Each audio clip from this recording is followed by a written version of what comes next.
आज हम आपको थोड़ा सा आहार के विषय में चर्चा करेंगे, भोजन के विषय में चर्चा करेंगे। क्योंकि भोजन क्या है, मूल केंद्र बिंदु है। क्योंकि भोजन आपका जब नहीं सुन रहा, कितना भी दवा खाते रहो तकलीफ जाएगी नहीं।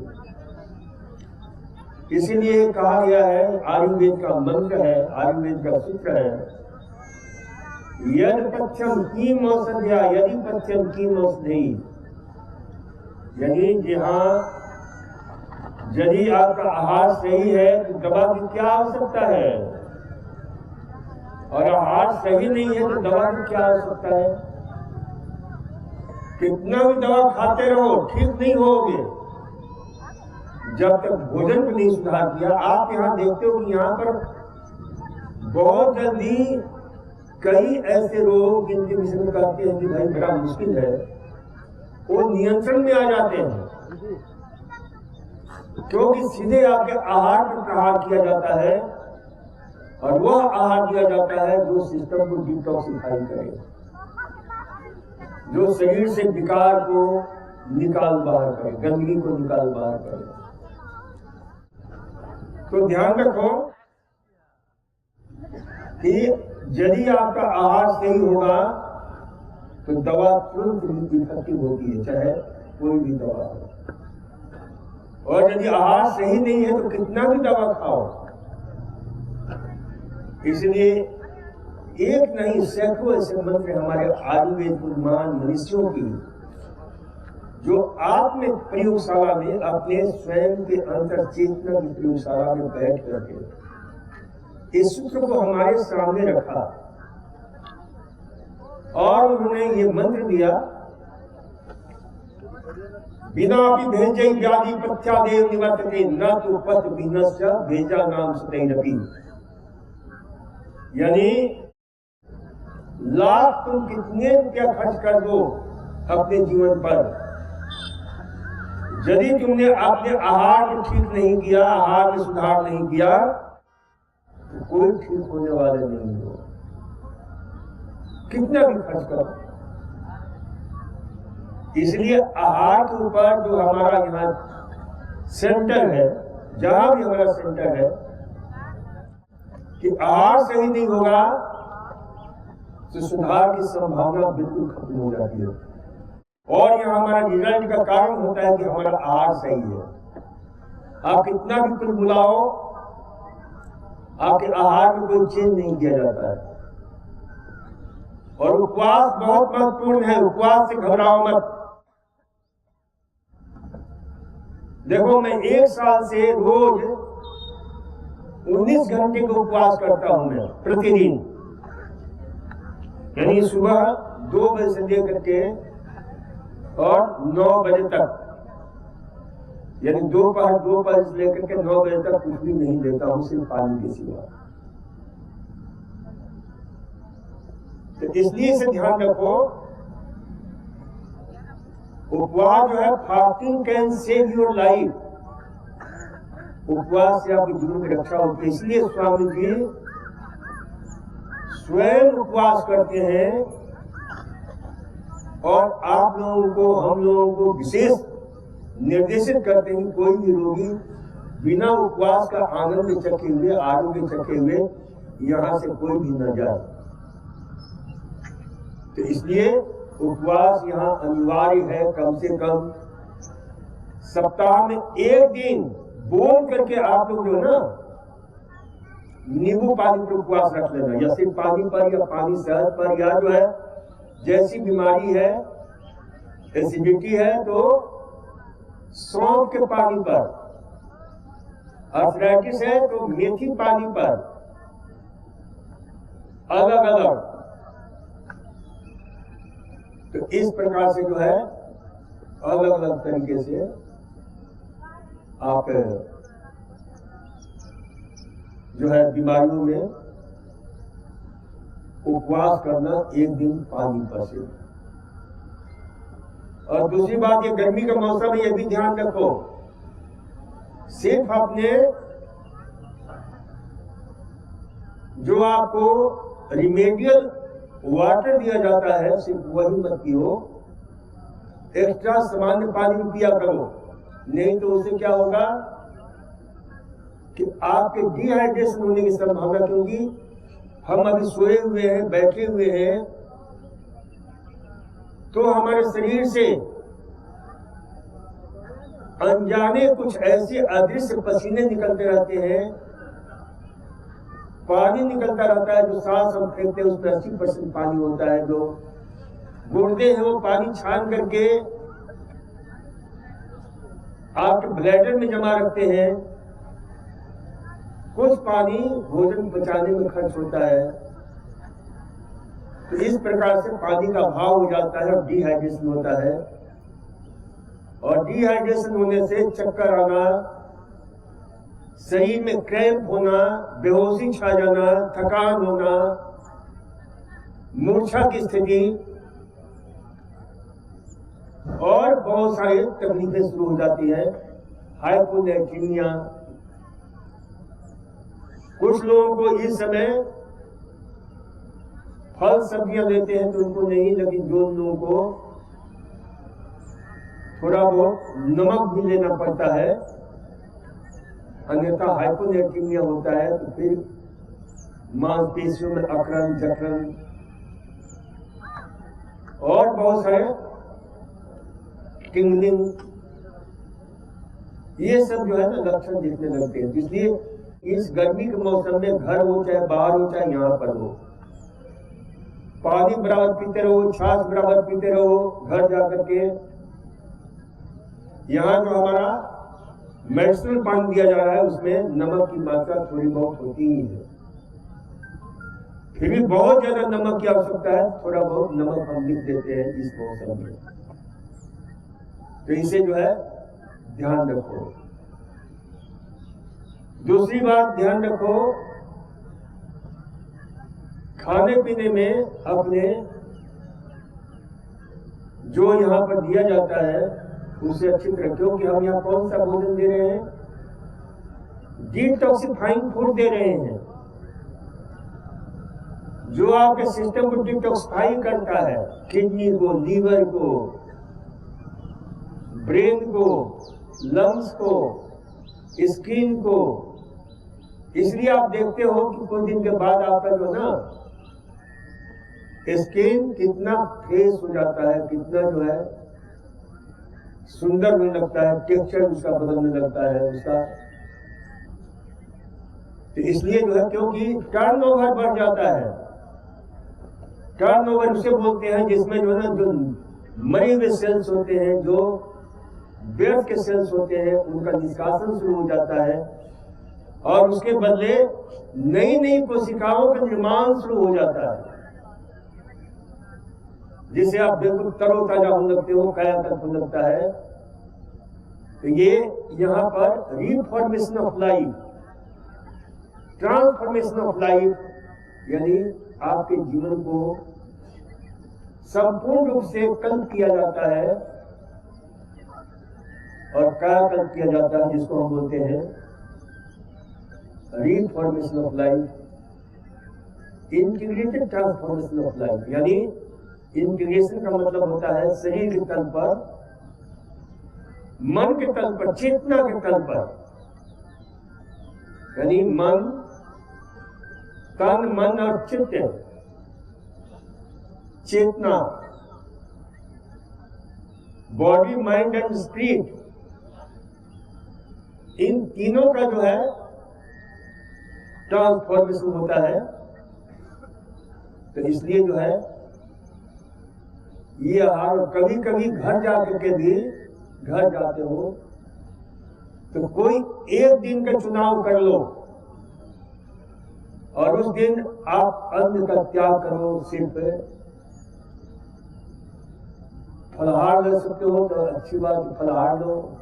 सिर्फ पानी पर हो तो और ज्यादा अच्छा होता है, तो पानी पर शरीर का सबसे ज्यादा, शरीर को डिटॉक्सिफाई करने में सहायता मिलती है। पानी, fasting on water is the best detoxification of mind, body, mind and spirit. Fasting on water is the best, safest, cheapest technique of the world for integrated transformation of life. समग्र रूप से जीवन रूपांतरण का ये अपूर्व विज्ञान है जिसका प्रयोग आप आज यही कारण है, ये हमारे यहाँ का विज्ञान जो है विश्व में हमारे उन महान ऋषियों की, अरण्यवासी ऋषियों की अपने अंतः चेतना की प्रयोगशाला में किए गए रिसर्च फास्टिंग के ऊपर आज विश्व के मूर्धन्य प्रयोगशालाओं में जांचा और परखा जा रहा है। कितने साल से? 50 साल से, 60 साल से, जिसमें Wisconsin university school of medicine, Washington university school of medicine और सबसे बड़ा विज्ञान का मेडिकल साइंस की यूनिवर्सिटी माना जाता है John Hopkins institute, John Hopkins university school of medicine, Maryland university school of medicine. तो ऐसे कई यूनिवर्सिटी ऑफ साउथर्न कैलिफोर्निया, इन वैज्ञानिकों ने अलग अलग रोगों के ऊपर और जीवन को लंबा करने के ऊपर एक बहुत बड़ी संस्था है कि जीवन को कैसे बढ़ाया जाए, और सिर्फ बढ़ाया ही नहीं जाए बल्कि उस जीवन में जोश, जवानी, जुनून और सुंदर सुंदर जज्बातों को भर दिया जाए। इस क्षेत्र में एक संस्था NIA, national institute of ageing, America की जो काम कर रही थी, उम्र को कैसे बढ़ाया जाए, और सिर्फ उम्र बढ़ाना ही नहीं है बल्कि उसमें आनंद, उल्लास, आह्लाद, उत्सव, उत्साह, उमंग की तरह उल्लास का रस भर दिया जाए। इस पर प्रयोग आज कम से कम 50 साल से चल रहा है। उसके डायरेक्टर रहे हैं doctor mark Mattson, John Hopkins university school of medicine के आपके न्यूरोलॉजिकल लेबोरेटरी के हेड ऑफ डिपार्टमेंट है और इसका प्रयोग करें। कई ऐसे आने वाले दिनों में चर्चा करता हूं एक एक रिसर्च के ऊपर। इसलिए जो है ना, उपवास जो है ना, थोड़ा सा जरूर करो। उपवास जैसा कोई नहीं, और इसलिए हमारे पुरखों ने क्या किया था, धर्म और विज्ञान को जोड़ दिया था। भाई देखो, उपवास करोगे, धर्म और विज्ञान का इतना सुंदर समन्वय कि धर्म को क्या कर दिया, विज्ञान के साथ जोड़ दिया। उपवास क्या है, विज्ञान है, और उसे धर्म के साथ जोड़ दिया कि भाई आप जो है नवरात्रि करो, 9 दिन उपवास करो, 6 महीने में एक बार, तो आपका सिस्टम कितना स्वस्थ हो जाता है। और उसके लिए क्या किया उन्होंने, माँ दुर्गा को जो है देवी के रूप में, हुई माँ Durga. Durga is the goddess of power, goddess of energy, goddess of brave, goddess of health, goddess of beauty. यानी माँ दुर्गा स्वास्थ्य की, सौंदर्य की, ऊर्जा की, शक्ति की महान देवी। उसकी आराधना जोड़ दिया काय के साथ, नवरात्रि के साथ। और नवरात्रि में आप एक विज्ञान की बात बताने जा रहा हूं कि नवरात्रि में क्या बोलते हैं, जौ बोलते हैं। मालूम है कि नहीं, किसको किसको मालूम है कि जौ बोलते हैं? जरा हाथ उठाना। तो जौ के विषय में, उसके गुण धर्म के विषय में बताता हूं कि जौ का घास जो होता है, एक पुस्तक है evolution and revolution of sprout and grasses, उस पर वैज्ञानिकों ने खोज करके रिसर्च करके ये प्रमाणित किया है कि जौ की घास में इतने महान तत्व होते हैं। एक तत्व होता है 2OGIV, 2O-ग्लाइकोसिल आइसोबिटैक्सिन। अब ये देखो इतना अपूर्व, potent, prominent and primer antioxidant है जो जबरदस्त रूप से हमारी उम्र को बढ़ाता है और कैंसर के जो कारक होते हैं, हमारे शरीर में कुछ सेल्स जो है रूपांतरित होना शुरू हो जाते हैं, उनको तुरंत काम पकड़ करके रिफॉर्म करता है। तो ये जो है ध्यान रखो, आपके बहुत सारी बीमारियों में इसके ऊपर रिसर्च हुआ। मेरी पुस्तक है मेरा आहार मेरा स्वास्थ्य, उस पर हमने विशेष रूप से इसे पूरे university of Tokyo, university of Washington, आपके एग्रीकल्चर यूनिवर्सिटी, ये सब कई यूनिवर्सिटी में इस पर खोजे हुए हैं कि बार्ली ग्रास जूस कितना उपयोगी है।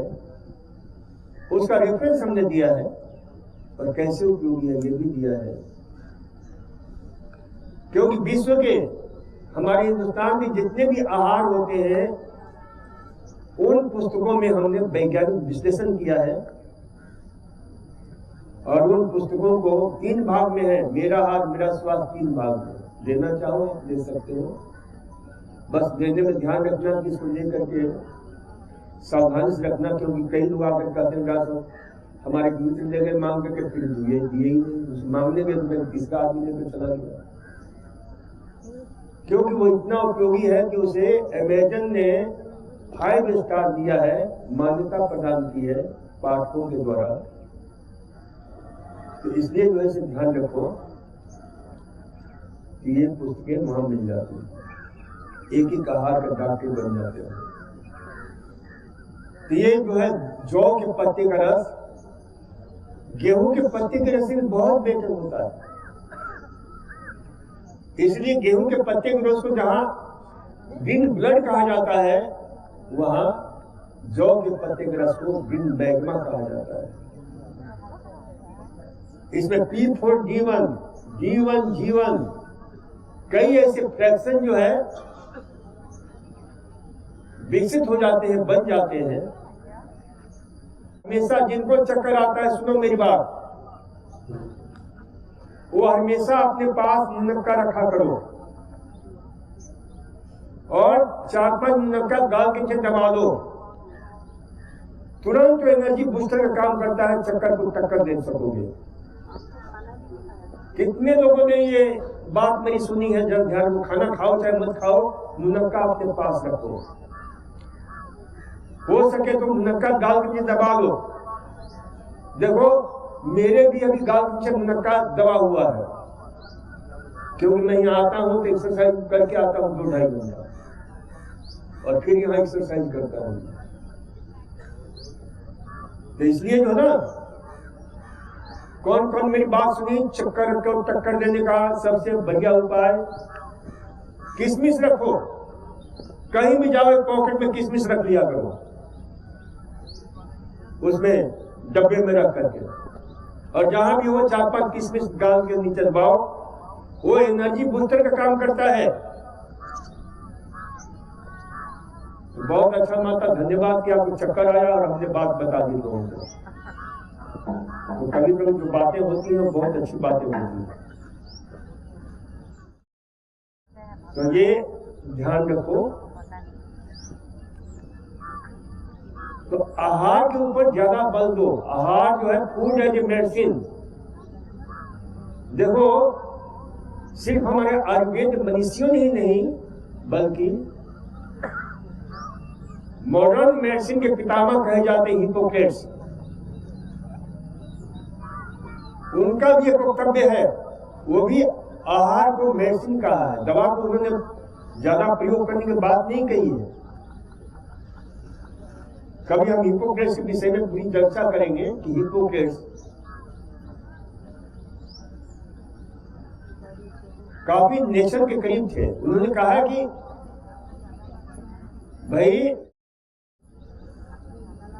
लेट दाई फूड बी दाई medicine, let thy medicine B दाई फूड। ये पुराना अंग्रेजी है कि वो 2500 साल पहले हुए थे बुद्ध के समय में हिपोक्रेट्स, जिन्होंने एलोपैथी की नींव रखी।